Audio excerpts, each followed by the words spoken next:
మీ ఘనమైన నామాన్ని బట్టి మీ అందరికీ వందనములు. మన వాక్య ధ్యానానికి సహాయకరంగా మొదటి దినవృత్తాంతముల గ్రంథం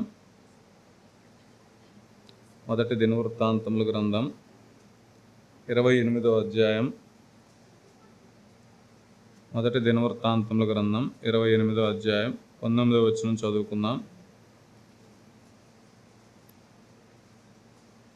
దినవృత్తాంతంలో మొదటి గ్రంథం 28:19 వచనం చదువుకుందాం.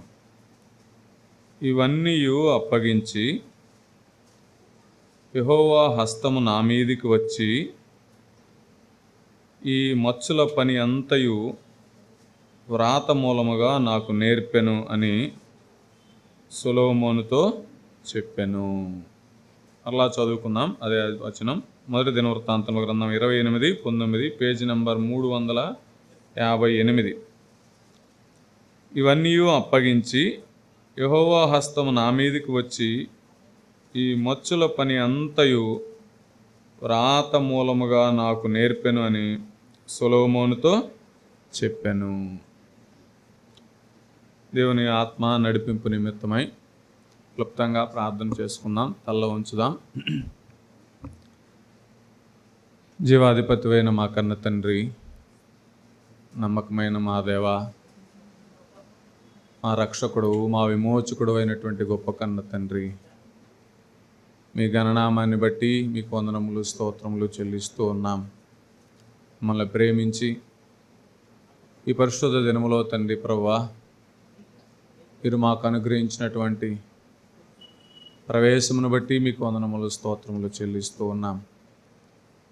సకల పరిశుద్ధులతో కూడా కలిసి దేవా మీ మందిరములో శ్రేష్టమైన మీ సన్నిధిలో చేరి దేవా మా పక్షముగా కలువరి సిలువలో మీరు చెల్లించినటువంటి క్రయధనమును బట్టి, మీరు చేసినటువంటి అమూల్యమైన, ఆశ్చర్యకరమైన, అద్భుతకరమైన కార్యమును జ్ఞాపకం చేసుకుంటూ తండ్రి దేవానికి కృతజ్ఞతాస్తులు చెల్లించేటువంటి భాగ్యం, మిమ్మల్ని జ్ఞాపకం చేసుకునేటువంటి భాగ్యం, మా జీవ ఫలములు, మా స్తుతి స్తోత్రములు మీకు సమర్పించేటువంటి భాగ్యం మాకు అనుగ్రహించినందుకై మీకు వందనములు, స్తోత్రములు చెల్లిస్తూ ఉన్నాం.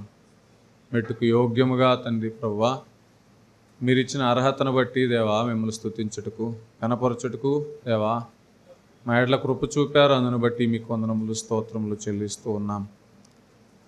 తిరిగి దేవా పాటల ద్వారా మీరు మహిమ పొందారని నమ్ముచు మీకు వందనములు, స్తోత్రములు చెల్లిస్తూ ఉన్నాం. తిరిగి వాక్య పరిచయలో మేము ఉంటుండగా తండ్రి చదవబడినటువంటి మాటలు దీవించండి, ఆశీర్వదించండి దేవా. నిలవబడిన నేను దేవా ఈ శ్రేష్టమైనటువంటి మాటలను బోధించుటకు కానీ వివరించుటకు కానీ ఎంత మాత్రమూ అర్హత లేనటువంటి వాడను అయా. ఏ మనుషుడు తండ్రి శ్రేష్టమైనటువంటి మాటలను వివరించజాలడు తండ్రి ప్రభువా. మీ మాటలు మట్టి మూసలో 7 మార్లు కరిగి ఊదిన వెండి అంత పవిత్రములు తండ్రి. జుంటి తేనె దారాల కంటే అమూల్యమైనవి తండ్రి. అవి మనిషిని మార్చేవి, మనుషునికి దేవా చక్కని మార్గాన్ని చూపేవి దేవా, మనుషునికి ఆలోచన చెప్పేవి, మనుషుని శ్రేష్టమైన దారిలో నడిపించేవి దేవా, నిత్య పరలోక రాజ్యానికి నడిపించేవి తండ్రి. అయ్యా ఆ మాటలే మనుషుడు వివరించజాలడు, మీరు మాత్రమే వివరించగలరు తండ్రి. అయ్యా మీ చేతులకు అప్పగించుకుంటున్నాం. మేమందరము కూడా తండ్రి ప్రభువా మీ వాక్యం కొరకై తృష్ణ కలిగిన వారముగా, ఆశగొనిన వారముగా తండ్రి అయ్యా మీ వాక్యం అనే అద్దంలో మమ్మల్ని మేము సరిచూసుకోవటానికి, పరీక్షించుకోవటానికి దేవా ఇష్టపడుతుండగా జ్ఞాపకం చేసుకునండి. మనుషుని మరుగుపరచండి, మీరే నిలబడి మాట్లాడండి తండ్రి. వినుచున్న మా అందరికీ దేవా ఏ నీ తలంపులు, ఏ నీ మాటలు అవసరమో దేవా మనుషుని అక్కర ఎరిగిన వారు తండ్రి ప్రభువా మా అక్కర తీర్చండి, మా ఆత్మీయ ఆకలి తీర్చండి. మీ వాక్యంతో మమ్మల్ని నింపండి. శత్రువు మా గమనాన్ని మదల్చకుండా తండ్రి ప్రభువా అయా మీ వాక్యం మీద మా దృష్టి ఉంచిన వారముగా తండ్రి ప్రభువా మీ సన్నిధిలో చేరి ఆనందించి దేవా మా అక్కర తీర్చగలుగునట్లు సహాయం చేయండి. మీ చేతులకు అప్పగించుకుంటూ కనికరం చూపమని యేసు ప్రభు వారి ఘనమైన ఉన్నతమైన నామమున ప్రార్థన చేసి వేడుకొంచున్నాము తండ్రి, ఆమేన్. మంచిది. ప్రభునందు ప్రియులారా, చదవబడినటువంటి మాటలో మనం చూస్తే, దావీదు మహారాజు వృద్ధుడైన తరువాత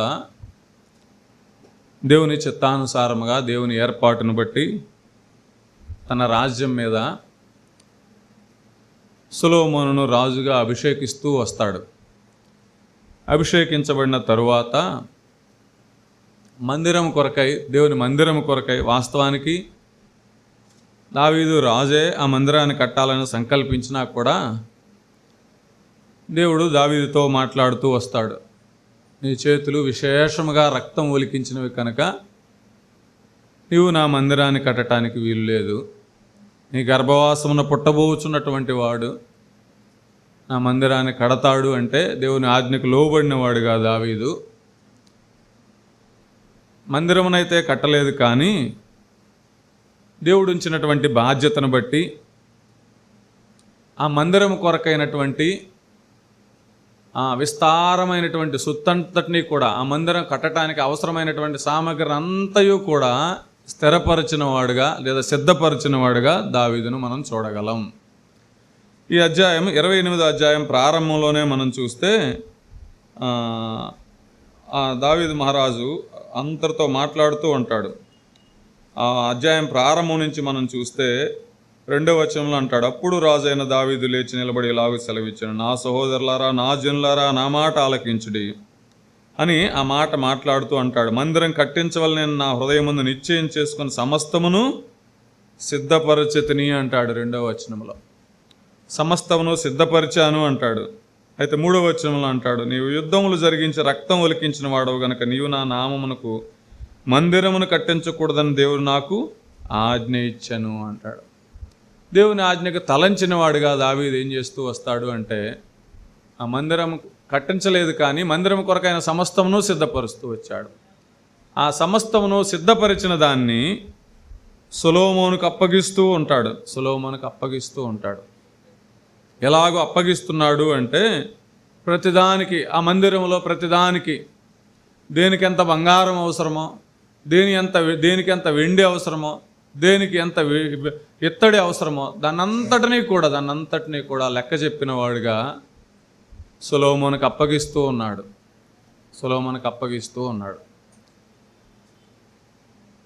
ఈ విశేషమైనటువంటి జ్ఞానం తాను ఎలా పొందాడో, దేని కొరకు ఎంత సమకూర్చాలో, అది ఎలాగ నేర్చుకున్నాడో అవంతటినీ కూడా ఇక్కడ మాట్లాడుతూ ఉన్నాడు. ఉదాహరణకు మనం చూస్తే 18వ వచనంలో మనం చూస్తే అన్నీ అదే వచనాలు, దాదాపు 11వ వచనం నుంచి అన్నీ అవే వచనాలు, 19వ వచనం తర్వాత 18వ వచనం దాకా. 18వ వచనం మనం చూస్తే, ధూపపీఠమునకు కావలసినంత పుటం వేయబడిన బంగారమును ఎత్తు ప్రకారముగాను రెక్కలు విప్పుకొని యెహోవా నిబంధన మందసమును కప్పు కెరూబుల వాహనం యొక్క మచ్చునకు కావలసినంత బంగారమును అతనికి అప్పగించెను. ఇలాగ ప్రతిదానికి కూడా దేనికి ఎంత అవుతుందో ఆ మచ్చు ప్రకారంగా అంత బంగారం, అంత వెండి, అంత ఇత్తడి, అంత సమస్తమును కూడా అప్పగించినవాడు. లెక్క ప్రకారంగా. అది ఏ లెక్క? దావీదు లెక్క కాదు, మనుషుని లెక్క కాదు, కానీ అది ఎవరి లెక్క? దేవుని లెక్క. అందుకే అంతా అప్పగించిన తర్వాత 19వ వచనంలో అంటాడు, ఇవన్నీ అప్పగించి యెహోవా హస్తము నా మీదికి వచ్చి ఈ మచ్చుల పని అంతయు వ్రాత మూలముగా నాకు నేర్పెను అని సొలొమోనుతో చెప్పాను. దావీదు మాట్లాడుతున్నాడు సొలొమోనుతో. ఇవన్నీ అప్పగించిన తర్వాత ఏం చెప్తున్నాడు? ఇవన్నీ ఎవరు నేర్పారంట? యెహోవా హస్తము నా మీదికి వచ్చి ఈ మచ్చుల పని అంతయు వ్రాత మూలముగా నాకు నేర్పెను. యెహోవా హస్తము నా మీదికి వచ్చి, అది యెహోవా హస్తము నా మీదికి వచ్చి,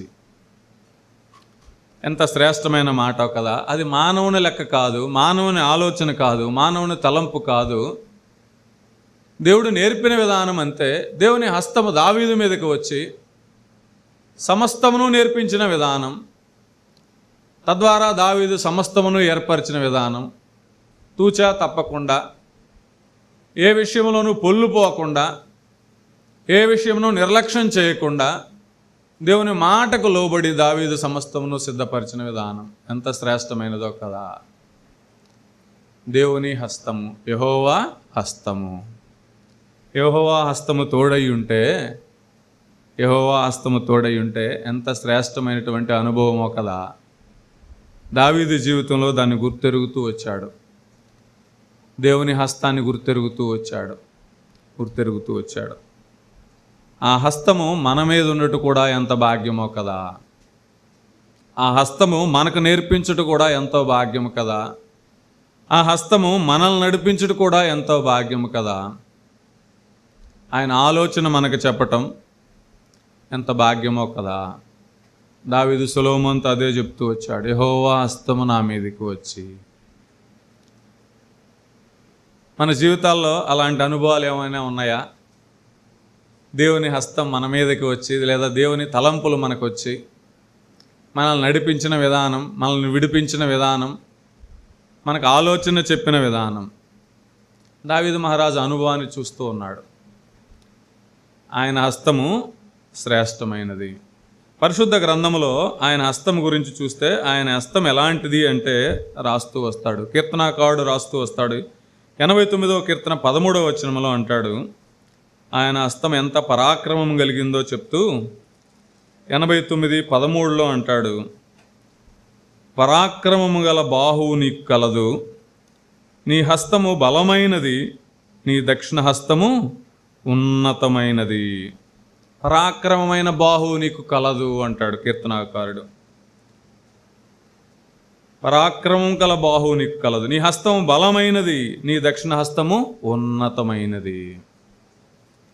ఈ బలమైన హస్తాన్ని పరిశుద్ధ గ్రంథంలో ఒక జనాంగం చూసింది, లేదా 2 జనాంగాలు చూసినాయి. ఎవరవి? ముఖ్యంగా ఆ బలము గల హస్తం ఎవరు చూశారు? ఐగుప్తీయులు చూస్తూ వచ్చాడు. బలమైన హస్తముతో ఫరో కఠినపరుచుకుంటూ వచ్చాడు తన హృదయాన్ని. దేవుని ప్రజలను పంపివేయకుండా, దేవుని ప్రజలను విడిచిపెట్టకుండా, దేవుని మాటకు లోబడకుండా కఠినంగా ప్రవర్తిస్తూ వచ్చాడు. కానీ బలమైన దేవుని హస్తాన్ని చూచిన తర్వాత, ఆయన పరాక్రమమైనటువంటి కార్యములను చూసిన తర్వాత, ఆయన దక్షిణ హస్త బలము ఎంత గొప్పదో చూసిన తర్వాత ఫరో వేడుకుంటూ ఉన్నాడు, వెళ్ళండయ్యా అని. దేవుని ప్రజలు పంపించి వేస్తూ వచ్చారు, త్వరపడుతూ వచ్చారు అన్నారు. అంతేకాక వారు ఏది అడుగుతారో, వెండిని అడిగినా, బంగారం అడిగినా సమస్తము వీళ్ళు వెళ్తే చాలు అనుకొని మొత్తం సమస్తమును దారాదత్తం చేసిన వారుగా కనపడుతున్నారు. అంతగా ఆయన చాచిన బాహువును చూస్తూ వచ్చారు, దక్షిణహస్త బలాన్ని చూస్తూ వచ్చారు, పరాక్రమం గల ఆయన హస్తాన్ని చూస్తూ వచ్చారు. వారు మాత్రమే చూసారా, ఇశ్రాయేలీలు చూడలేదా అంటే ఇశ్రాయేలీలు కూడా చూస్తూ వచ్చారు. ఇశ్రాయేలీలు కూడా చూస్తూ వచ్చారు. ఆ ఎర్ర సముద్రాన్ని పాయలు చేసినటువంటి విధానం, అరణ్యంలో నడిపించిన విధానం అంతా కూడా ఆయన హస్తం ఎంత బలము గలదో చూస్తూ వచ్చారు. ఇంకా ఆ హస్తం ఎంత బలము గలదో మనం చూస్తూ వస్తే ఎజ్రా గ్రంథంలో కూడా మనం చూడగలం, నెహెమ్యా గ్రంథంలో కూడా మనం చూడగలం. ఆ రెండు గ్రంథాల్లో మనం చూస్తే మాటికి ఒక మాట మనకు కనబడుతూ ఉంటుంది, మాకు తోడయుండి కృప చూపుచున్న మా దేవుని కరుణాహస్తము కొలది. ఎంత శ్రేష్టమైన మాట కదా. మా తోడయుండి కృప చూపుచున్న మా దేవుని కరుణాహస్తము కొలది. ముఖ్యంగా ఒక మాట అంటాడు, ఎజ్రా గ్రంథం 7వ అధ్యాయంలో 6వ వచనం అనుకుంటాను. ఎజ్రా గ్రంథం 7వ అధ్యాయం తీసిన వారు ఎవరన్నా చదవండి. ఎజ్రా గ్రంథం 7వ అధ్యాయం 6వ వచనం అనుకుంటాను. ఎజ్రా యొక్క మనవి ఎలాగ వినబడుతుందో, అతని దేవుడైన యెహోవా హస్తము అతనికి తోడుగా ఉన్నందున అతడు ఏ మనవి చేసినను రాజు అనుగ్రహించును. మరియు అతని దేవుడైన యెహోవా హస్తం అతనికి తోడుగా ఉన్నందున అతడు ఏ మనవి చేసినో రాజు అనుగ్రహించును. ఎంత శ్రేష్టమైన అనుభవం కదా. దేవుడు ఎజ్రాకు తోడై ఉన్న విధానాన్ని బట్టి యెరూషలేము దగ్గరికి వెళ్ళాలి, ఆ యెరూషలేము మందిరాన్ని చూడాలి, మందిరాన్ని కట్టాలని అనుకున్నప్పుడు దేవుడు తోడైన విధానాన్ని బట్టి రాజు దగ్గరికి వెళ్ళి ఏ మనవి చేసినా కూడా రాజు అంగీకరిస్తూ వచ్చాడంట. ఏ మనవి చేసినా కూడా ఎజ్రా ఒక సామాన్యుడు, ఎదురుగా ఒక రాజు అయిన వ్యక్తి ఉన్నాడు. ఒక సామాన్యుడు రాజు దగ్గరికి వెళ్ళి ఏ మనవి చేసినా కూడా ఆ రాజు వినటం, అనుగ్రహించటం ఎంత శ్రేష్టమైన అనుభవమో కదా. అది ఎజ్రా గొప్పతనం కాదు, కానీ దేవుని తోడై ఉండటాన్ని బట్టే, దేవుని హస్తము తోడై ఉండటాన్ని బట్టే, దేవుని కరుణాహస్తము తోడై ఉండటాన్ని బట్టే నెహెమ్యా గ్రంథంలో కూడా మనం చూడగలం. ఆయన హస్తం ఎలాంటిది? పరాక్రమము కలిగినది, బలమైనది, ఉన్నతమైనది. ఇంకా మనం చూస్తే ఆయన హస్తం ఎలాంటిది అంటే 95వ కీర్తన 5వ వచనంలో మనం చూస్తే 95:5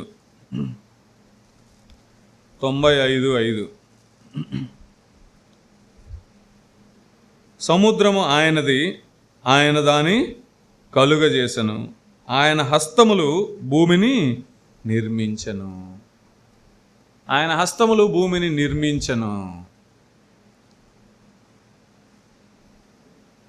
భూమికి ఒక రూపు ఏర్పరిచినటువంటి వాడు, సమస్తమును కలగజేసినటువంటి వాడు, కొన్ని కోట్ల మంది జనాభా ఉన్నటువంటి ఈ భూమిని, విస్తారమైన జలరాశులు కలిగినటువంటి ఈ భూమిని ఆయన చేతులే నిర్మించను. ఆయన హస్తములు భూమిని నిర్మించను. ఇంకా అంటాడు 118వ కీర్తన 16వ వచనంలో, 118:16లో అంటాడు, కీర్తనాకారుడు రాస్తారు 118:16లో ఆయన హస్తము గురించి రాస్తూ ఎలాంటి క్రియలు చేస్తారు. 118:16 యెహోవా దక్షిణ హస్తము మహోన్నతమాయను, యెహోవా దక్షిణ హస్తము సాహస కార్యములను చేయును. యెహోవా దక్షిణ హస్తము సాహస కార్యములను చేయును. ఏ మానవుడు ఊహించనటువంటి కార్యములు, ఏ మానవుడు ఆలోచించలేనటువంటి కార్యములు, మానవులకు అసాధ్యమైనటువంటి కార్యములు ఆయనకు సమస్తమును సాధ్యమే. సాహస కార్యములు చేసేది ఆయన దక్షిణ హస్తమే. యెషయా గ్రంథం 48:13లో ఇంకొక మాట అంటాడు ఆయన హస్తం గురించి. యెషయా గ్రంథం 48:13లో చూస్తే 48:13 నా హస్తము భూమి పునాది వేసెను, నా కుడి చెయ్యి ఆకాశ వైశాల్యములను వ్యాపింపజేసెను, నేను వాటిని పిలువగా ఒకటి తప్పకుండా అవన్నీ నిలుచును. నా హస్తము భూమికి పునాది వేసింది, నా కుడి చెయ్యి ఆకాశ వైశాల్యములను వ్యాపింపజేసెను, వ్యాపింపజేసింది ఆకాశ వైశాల్యమును. ఆయన హస్తమే. నేను పిలువగా ఒకటి తప్పకుండా అవన్నీ వచ్చును. ఎంత శ్రేష్టమైనదో కదా. ఆయన హస్తము తోడుగా ఉంటే ఎంత భాగ్యం. దావీదు మహారాజు అనుభవాన్ని కలిగి ఉంటూ వచ్చాడు. యెహోవా హస్తము నా మీదకి వచ్చి మచ్చుల ప్రకారముగా నాకు నేర్పిన విధానమును బట్టి ఇవన్నీ సమకూర్చాను. శ్రేష్టమైనటువంటి ఆయన బాహు, పరాక్రమ కార్యములు చేసే ఆయన బాహు, బలమైన ఆయన బాహు తోడై ఉంటే ఈ లోకంలో మనిషికి ఇంకేం కావాలి? మన జీవితాల్లో ఆరోగ్యం ఉన్నా, సంపద ఉన్నా, అన్నీ ఉన్నా ఆయన హస్తం తోడుగా లేకపోతే అన్నీ సున్నానే.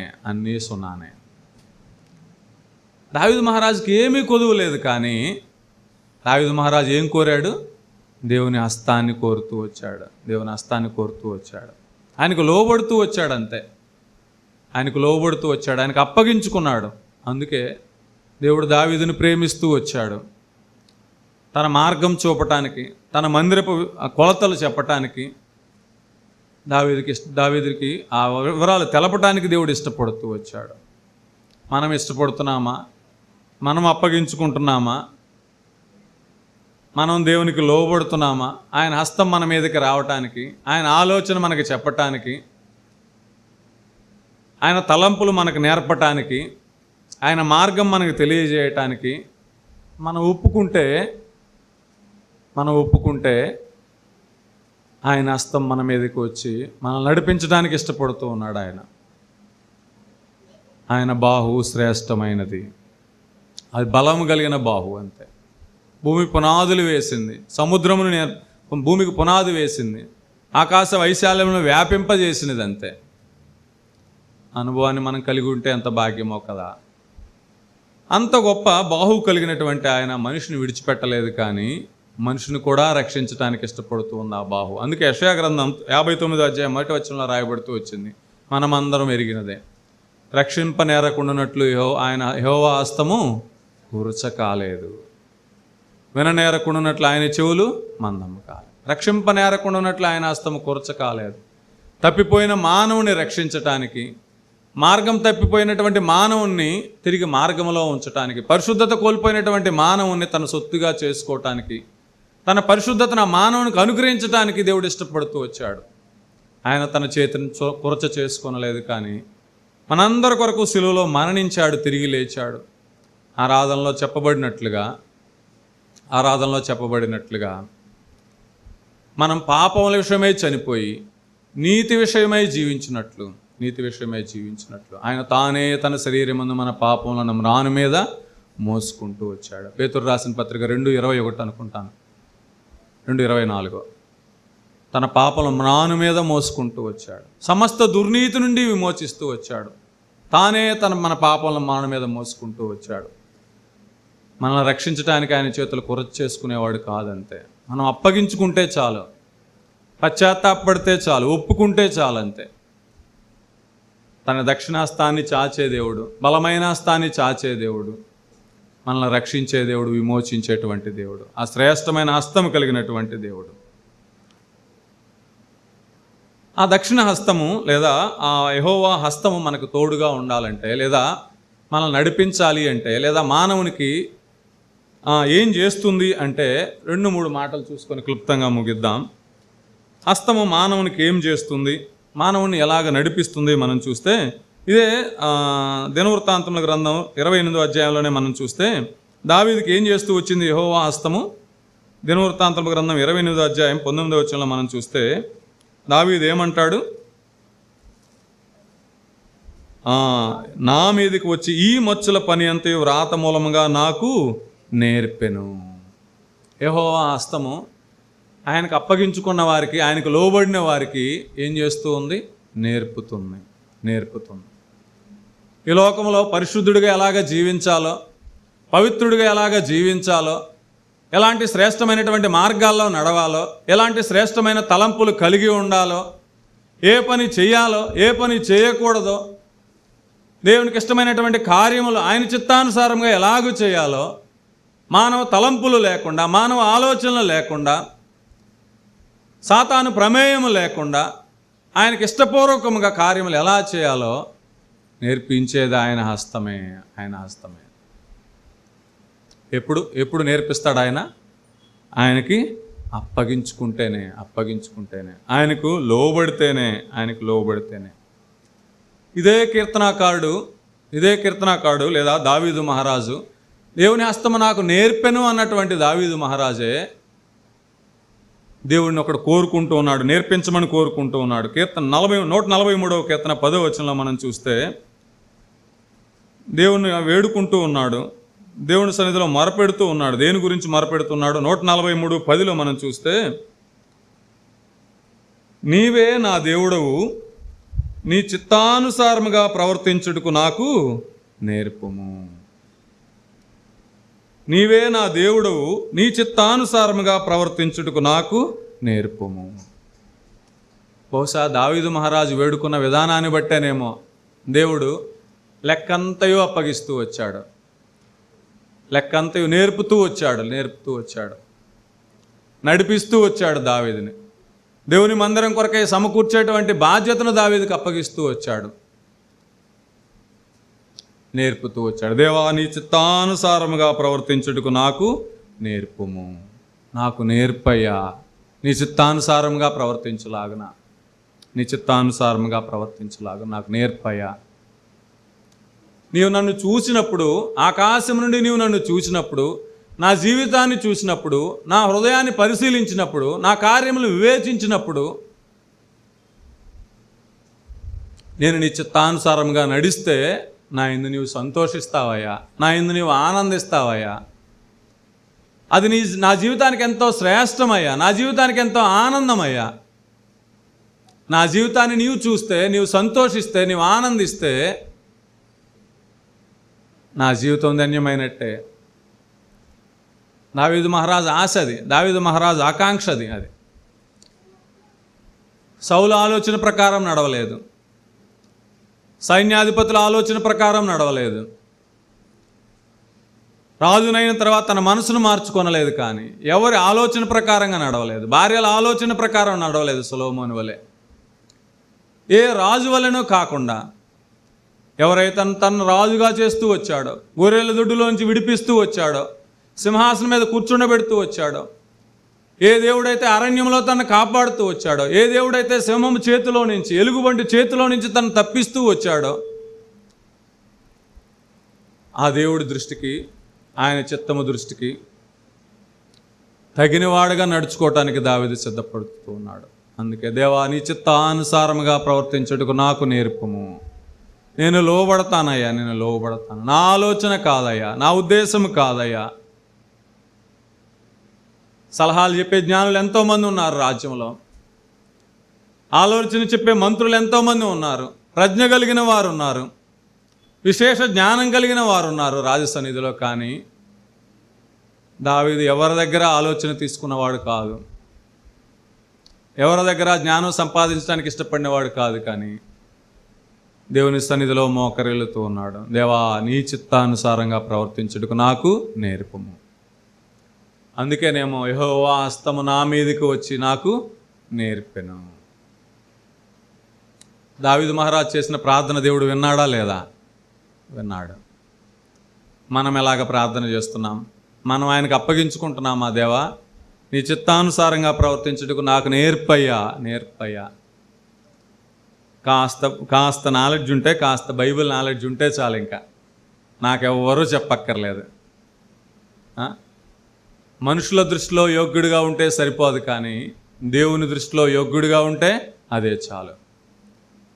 మనుషుల దృష్టిలో యోగ్యుడిగా ఉండి, భక్తిపరుడుగా ఎంచబడి, యోగ్యుడిగా ఎంచబడి, దేవుడు మన జీవితాన్ని చూసినప్పుడు ఆ సంతోషం లేకపోతే, దేవుడు ఆనందించకపోతే ఆ జీవితం వృధా. అంతే, ఆ జీవితం వృధా.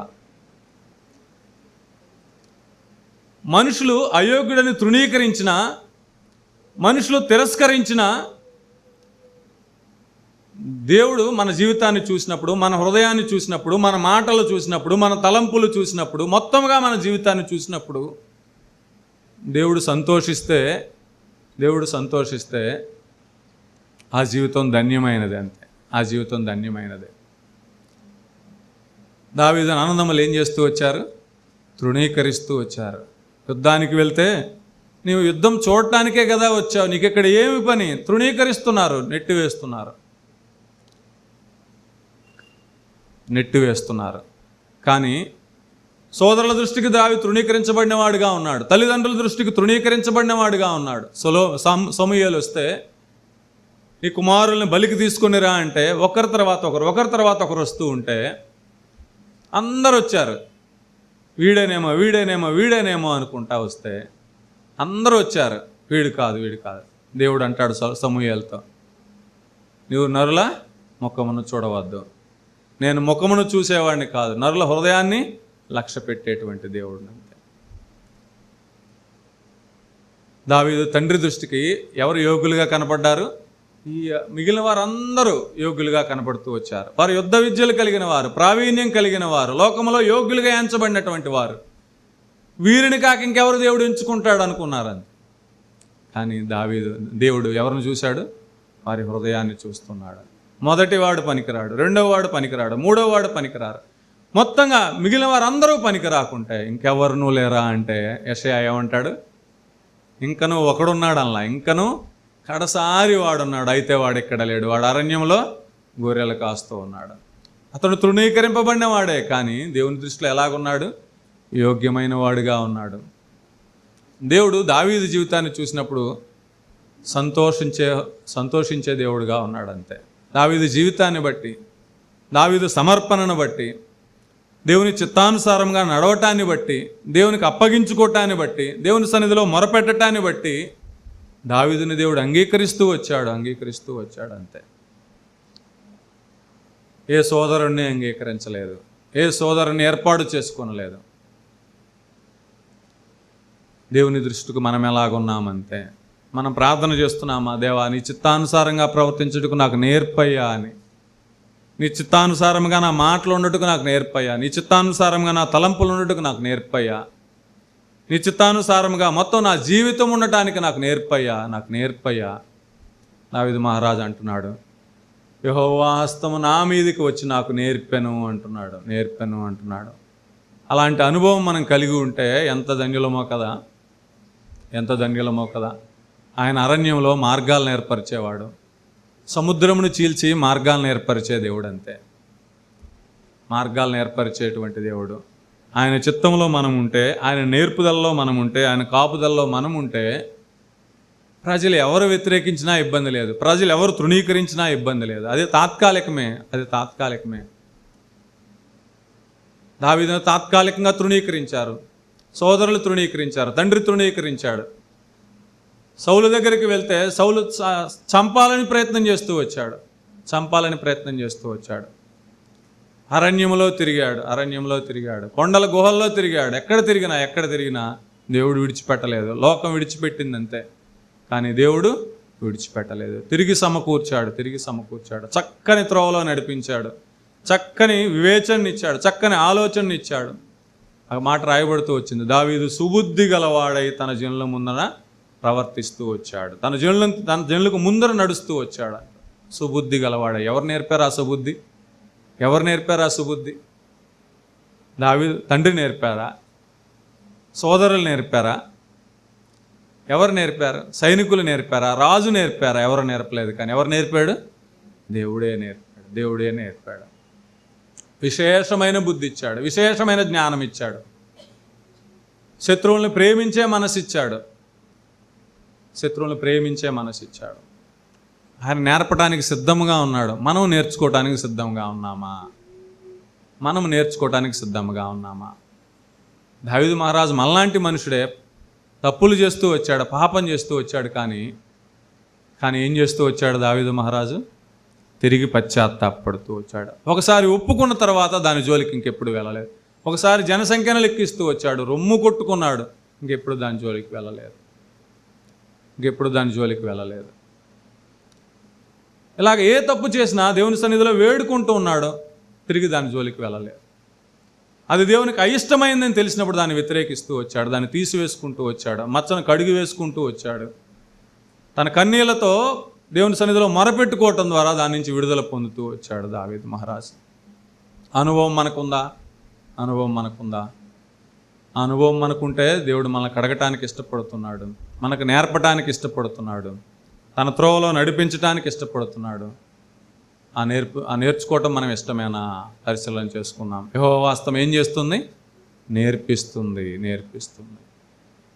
లోకంలో, పాపంతో నిండిన లోకంలో, అంత్య దినాల్లో, అపాయకరమైనటువంటి కాలాలలో ఆయన చూసినప్పుడు నిర్దోషిగా ఎలాగ నడవాలో, ఎలాగ ఉండాలో మన జీవితం ఆయన నేర్పడానికి ఇష్టపడుతున్నాడు. నేర్చుకోవటానికి నువ్వు నేను సిద్ధమేనా? దావీదు సిద్ధమే. అందుకే దావీదు అంటూ వచ్చాడు, నాకు నేర్పెను. మనం చెప్పగలం ఆ మాట, నాకు నేర్పాడు అని. నాతో సహా మనం అందరం నేర్చుకుందాం, ఆయన సన్నిధిలో ఒప్పుకుందాం, నేర్చుకుందాం. ఆయనకు అప్పగించుకుంటే నేర్పుతాడంతే, ఆయన బలపరుస్తాడంతే. యేసు ప్రభువారు గెత్సెమనే వనములో ఆయన అప్పగించబో రాత్రి ప్రార్థన చేస్తూ వస్తాడు. అయ్యా నీ చిత్తమైతే ఈ గిన్నె నా యొద్ద నుండి తొలగించు, ఆయనను నా ఇష్టం కాదు నీ ఇష్టమే నెరవేరుగాక. సాక్షాత్తు ప్రభువు వారే ఆయన చిత్తానికి అప్పగించుకుంటూ వచ్చారు. నా ఇష్టం కాదయ్యా, నీ ఇష్టమే నెరవేరాలి అంటే ఆకాశం నుండి దేవుని దూత వచ్చి ఆయనను బలపరచును అని మాట రాయబడుతూ వచ్చింది. లోకాసు వార్త 22:43 మాట మనం చూడగలం. లోకాసు వార్త 22 మనమందరం ఎరిగినదే, ఒకసారి చదువుకుందాం. లోకాసు వార్త 22:43 మాట రాయబడుతూ వచ్చింది. లేదా 42 నుంచి మనం చూస్తే, తండ్రి ఈ గిన్నె నా యొద్ద నుండి తొలగించుటకు నీ చిత్తమైతే తొలగించుము, ఆయనను నా ఇష్టము కాదు నీ చిత్తమే సిద్ధించునుగాక అని ప్రార్థించను. అప్పుడు పరలోకము నుండి ఒక దూత ఆయనకు కనబడి ఆయనను బలపరచెను. ఆయన హస్తము బలపరిచేదంతే, ఆయన హస్తము నేర్పేదంతే. దావీదు మహారాజు అప్పగించుకున్నాడు, ఆయనకు నేర్పుతూ వచ్చాడు. యేసు ప్రభువారు అప్పగించుకున్నారు, ఆయన బలపరుస్తూ ఉన్నాడు. నా చిత్తము కాదయ్యా, నీ చిత్తమే నెరవేరాలి అంటే ఆకాశం నుంచి ఒక దూత వచ్చి ఏం చేస్తూ వస్తుంది? ఆయన్ని బలపరుస్తూ వస్తుంది. మనం అలాగ అప్పగించుకుంటున్నామా? ఏ పరిస్థితి ఎదురైనా, ఏ సందర్భం ఎదురైనా, అయ్యా నా ఇష్టం కాదయ్యా, నీ ఇష్టం నెరవేరాలి, నీ ఉద్దేశం నెరవేరాలయ్యా అని ఆయన సన్నిధిలో మొరపెట్టుకుంటే ఆయన బలపరచడానికి సిద్ధంగా ఉన్నాడు. ఆయన ఆలోచన చెప్పడానికి సిద్ధంగా ఉన్నాడు. ఆయన తన తలంపునివ్వడానికి సిద్ధంగా ఉన్నాడు. మార్గం తెరవటానికి సిద్ధంగా ఉన్నాడు. ఆయనకి ఇష్టం లేనటువంటి కార్యాన్ని బంధించడానికి ఆయన సిద్ధంగా ఉన్నాడు. నువ్వు ఆ కార్యం చేయకుండా నిన్ను బంధించటానికి, నేను ఆ దారి నుంచి మరల్చి శ్రేష్టమైన మార్గంలో నడపడానికి ఆయన సిద్ధంగా ఉన్నాడు. అయితే నువ్వు అప్పగించుకుంటున్నావా? నేను అప్పగించుకుంటున్నానా? అది ప్రశ్న. ఆలోచించుకుందాం. నేర్పడానికి ఆయన సిద్ధంగా ఉన్నాడు, నేర్చుకోవడానికి మనం సిద్ధంగా ఉంటే, బలపరచడానికి ఆయన సిద్ధంగా ఉన్నాడు. ఆయన చిత్తానికి మనం ఒప్పుకుంటే, లోబడితే అంతే. పరిశీలన చేసుకుందాం. ఇంకా ఏం నేర్పడానికి ఇష్టపడుతున్నాడు ఆయన? మొదటి దశలోనికి రాసిన పత్రిక 4:9 మనం చూస్తే, దశలోనికీయులకు రాసిన మొదటి పత్రిక 4:9. 4:9 సహోదర ప్రేమను గూర్చి మీకు వ్రాయనక్కరలేదు, మీరు ఒకరినొకడు ప్రేమించుటకు దేవుని చేతనే నేర్పబడితిరి. సహోదర ప్రేమను గూర్చి మీకు వ్రాయనక్కరలేదు, మీరు ఒకరినొకడు ప్రేమించుటకు దేవుని చేతనే నేర్పబడితిరి. దేవుడు ఏమి నేర్పిస్తూ వచ్చాడంట? ఒకరినొకడు ప్రేమించినట్లు. సహోదర ప్రేమ నేర్పబడితిరి. దేవుని పిల్లలైన వారికి దేవుడు ఇస్తున్నటువంటి ఆజ్ఞ, నిన్ను వలె నీ పొరుగువానిని ప్రేమించు. నేను మిమ్మల్ని ఎలాగూ ప్రేమించానో అలాగున మీరు మీ తోటి వారిని ప్రేమించుడి. యోహాను సువార్త 13:34 మనం చూస్తే ఆ మాటను మనం చూడగలం కదా. యోహాను సువార్త 13:34 ఆ మాటను మనం చూడగలం. ఆయన ఇచ్చినటువంటి ఆజ్ఞ 13:34, 35 మీరు ఒకరినొకరు ప్రేమింపవాలని మీకు క్రొత్త ఆజ్ఞ ఇచ్చుచున్నాను, నేను మిమ్మును ప్రేమించినట్టే మీరును ఒకరినొకరు ప్రేమింపవలెను. మీరు ఒకని ఎడల ఒకడు ప్రేమ గలవారైన ఎడల దీనిని బట్టి మీరు నా శిష్యులని అందరూ తెలుసుకుందురను. అది ఎంత శ్రేష్టమైన మాట కదా. 35 మీరు ఒకని ఎడల ఒకడు ప్రేమ గలవారైన ఎడల, ఒకరి ఎడల ఒకరు ప్రేమ గలవారైన ఎడల ఏమంటారంట? దీనిని బట్టి మీరు నా శిష్యులని అందరూ తెలుసుకుంటారు. అది ఒకరి ఎడల ఒకరు ప్రేమ కలిగి ఉంటే మీరు నా శిష్యులని ప్రపంచమంతా తెలుసుకుంటున్నది.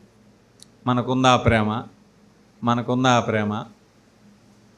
ఆదివారం వస్తాం, అందరినీ ప్రేమిస్తాం, అందరికీ వందనాలు చెప్పుకుంటాం, బయటికి వెళ్తే చాలు వాళ్ళెట్లా వీళ్ళెట్లా. మన తోటివారి పట్ల మనం ఎలాగున్నాము, మన తోటివారి పట్లే మనం అంత అసూయ కలిగి ఉంటే, మన తోటివారి పట్లే మనం అంతా సహించలేకపోతే నువ్వు లోకాన్ని ఎలా సహిస్తావు?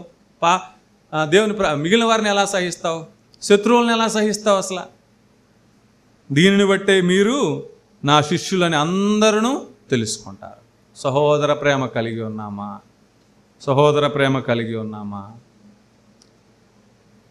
మీరు నేర్పబడితిరి అన్నాడు. నేను మిమ్ముని ప్రేమించినట్లే.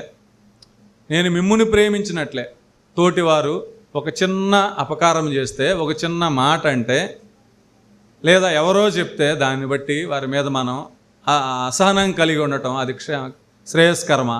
దేవుడు మెచ్చేదా? అలాగైతే దేవుడికి మనం ఎన్నిసార్లు ఆయాసం కలిగించామో కదా, మనం ఎన్నిసార్లు ఆయన మీద సనిగామో కదా. రక్షించబడిన తర్వాత, విమోచించబడిన తర్వాత మన జీవితంలో కలిగిన శ్రమలను బట్టి, ఇబ్బందులను బట్టి ఎన్నిసార్లు అపనమ్మకంగా ఉన్నామో కదా. ఆయన విడిచిపెట్టాడా? ఆయన ఆయాసపడ్డాడా? ఆయన వదిలివేశారా? ఆయన ప్రేమ చూపించలేదా? ఆయన ప్రేమ చూపకపోతే మనం ఇలాగ ఈ స్థానంలో ఉండేవారమా? ఉండేవారం ఎంత మాత్రము కాదంతే. ఆయన ఎంత ప్రేమ చూపుతున్నాడో, ఎంత సహనము చూపుతున్నాడో కదా. ఆయన పిల్లలమని పిలువబడుతున్నాం. మనం అలాంటి సహనాన్ని కలిగి ఉండాలని కదా, అలాంటి ప్రేమ కలిగి ఉండాలని కదా ఆయన ఆశ. మనం ఎలాగున్నాం? ఆయన నేర్పే దేవుడు. ఏమి నేర్పుతాడు ఆయన?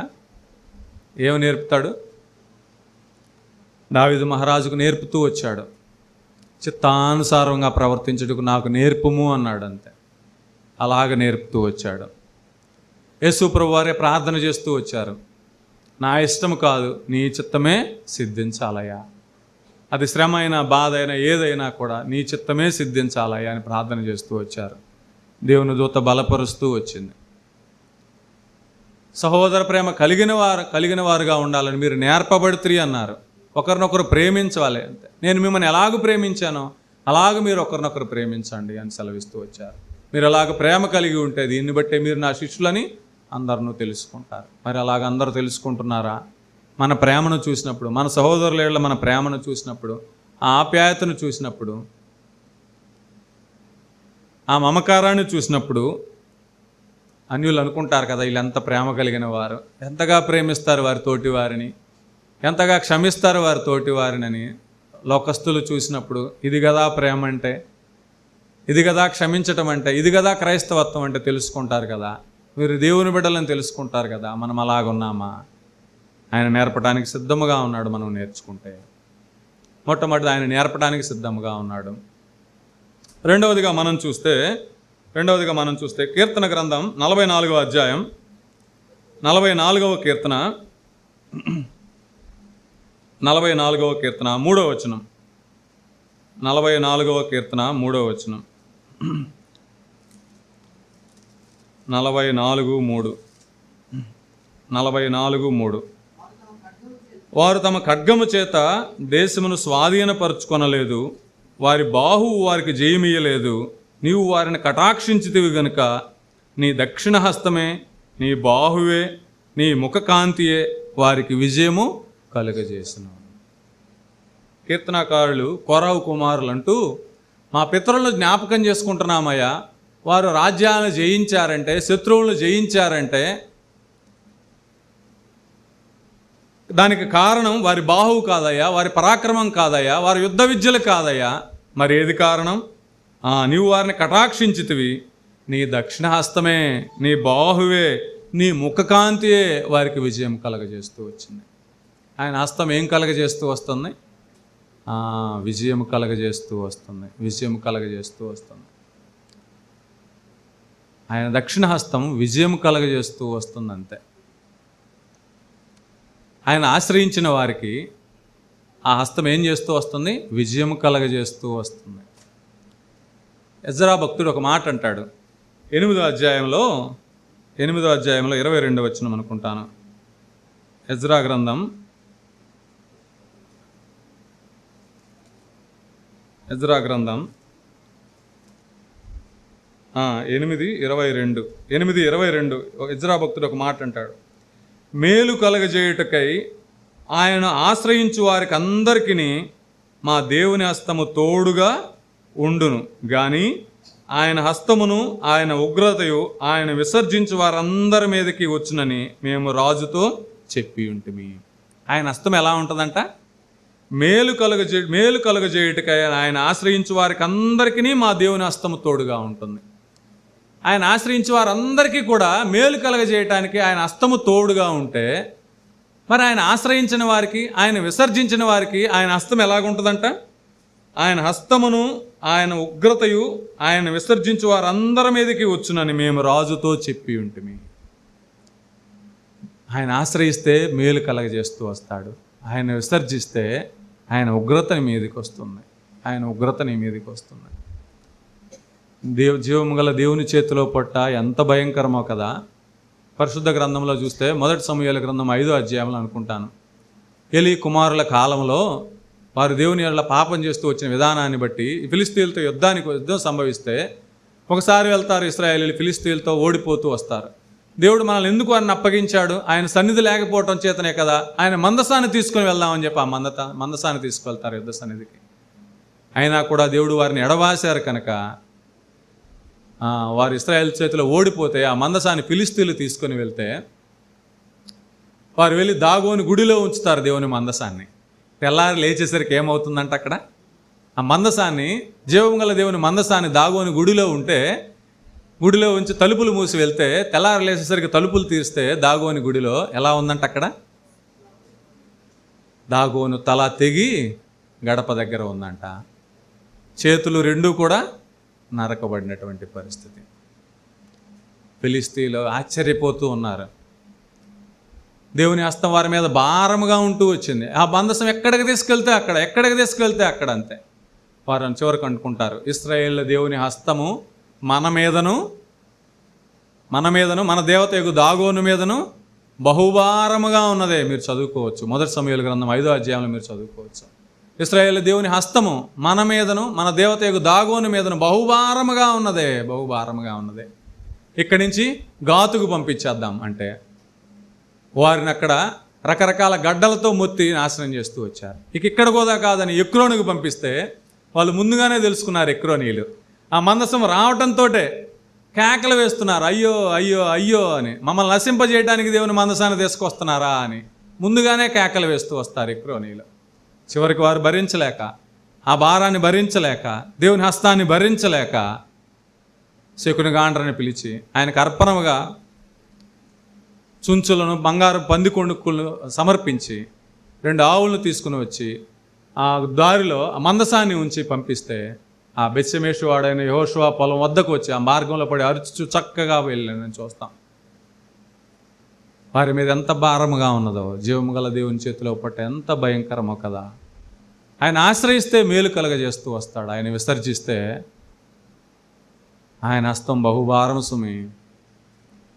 మనం తట్టుకోలేమేమో, ఫిలిస్తీన్లు తట్టుకోలేకపోతూ వచ్చారు. ఆయన హస్తము భయంకరం. విజయం అనుగ్రహిస్తూ వచ్చేవాడు. ఆయన ఆశ్రయిస్తే విజయం అనుగ్రహిస్తూ వచ్చాడు. ఇశ్రాయేలుకి విజయం అనుగ్రహిస్తూ వచ్చాడు. వారి పరాక్రమం విజయం ఇవ్వలేదు కానీ, వారి యుద్ధ విద్యలో వారి ప్రావీణ్యత విజయం ఇవ్వలేదు కానీ, ఆయన బాహువే వారికి విజయం అనుగ్రహిస్తూ వచ్చింది. ఆయన హస్తము మనకు విజయాన్ని ఇవ్వటానికి సిద్ధముగా ఉన్నది. మనం లోబడుతున్నామా, మనం ఆశ్రయిస్తున్నామా? ఆశ్రయిస్తే ఆ మేలు, ఆ విజయం మనం చూస్తాం మన జీవితంలో. ఆశ్రయించకపోతే ఆ భారాన్ని తట్టుకోలేమేమో, ఆ భారాన్ని తట్టుకోలేమేమో. పరీక్ష చేసుకుందాం. మనం ఎరిగిన వారమే. పరీక్ష చేసుకుందాం, ఆయన చేతికి అప్పగించుకొని ఆయన చిత్తానుసారంగా నడవటానికి, ఆయన చేత నేర్పించబడటానికి, ఆయన ఇచ్చే మేలు పొందటానికి, ఆయన ఇచ్చే విజయం పొందటానికి, ఆయన ఇచ్చే బలం పొందటానికి మనం సిద్ధముగా ఉంటే మన జీవితం ఎంతో ధన్యకరమైనది. అలాగను ఒప్పుకుందాం, సరి చేసుకుందాం. దేవుడి మాటలు దిగించిన